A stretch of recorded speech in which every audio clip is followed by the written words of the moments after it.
Rashid, if you can go. But for right now, I'm going to give you a virtual tour. We went back in 2020. Here is the church where the enslaved will go to service, because you know they had to reinstill obey your master. You leave the church house, walking through the plantation grounds, you see a lot of the slave quarters. It was a pretty big plantation. From my understanding, everything is still in place as if it was, if the plantation was still operating. Here is the wall of names of the enslaved. And like I said, what drew me to this plantation, because I know for a fact that my people came through this plantation once their enslavers that lived in Mississippi lost the Elmwood plantation, and a lot of enslaved people were processed when they were resold and purchased through this plantation right here. Now we're going through an area where it was probably a common sitting area when guests would visit the enslavers, the owners of the plantation. But these trees, there's something about these trees. I'm telling you, it was so much energy and eeriness around these trees. Right here you can see it was the big house,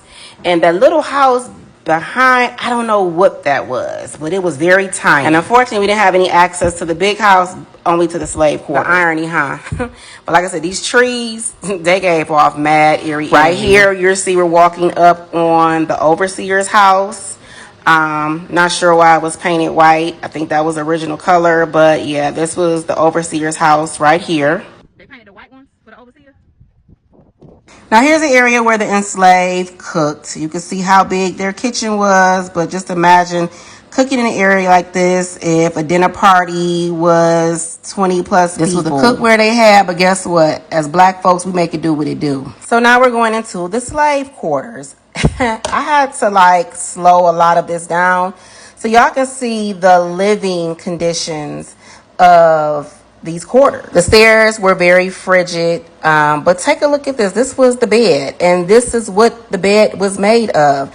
It was no, comfort. So it was hay and blankets. That was a mattress for an enslaved individual. And mind you, it was 8 to 10 people to, a slave quarters. So people were sleeping on the floor, sleeping together. This is all the room they had, including eating. This is what they used to bathe in. Not just babies, the adults too.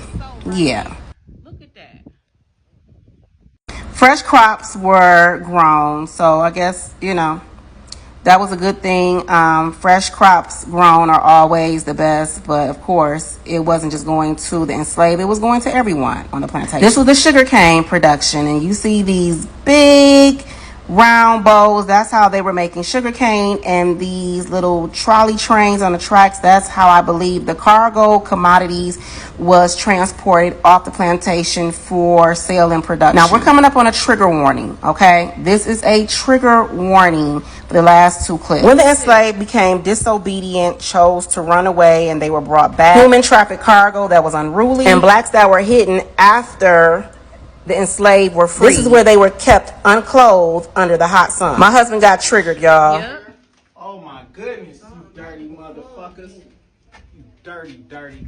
That cell was iron, and like I said, they hid blacks there to keep them from being free. Similar to the concentration camp that was built in Natchez, Mississippi, where my people were from. And just imagine the injuries that they endured once they were removed from that iron cell. Another trigger warning. These are the beheaded statues of the 1811 revolters. You may wonder why they have statues set up and displayed like this, because that's exactly what these enslavers did to these revolters that wanted their freedom. And this was displayed to keep the other enslaved people in line. Very emotional, heartbreaking part of the tour.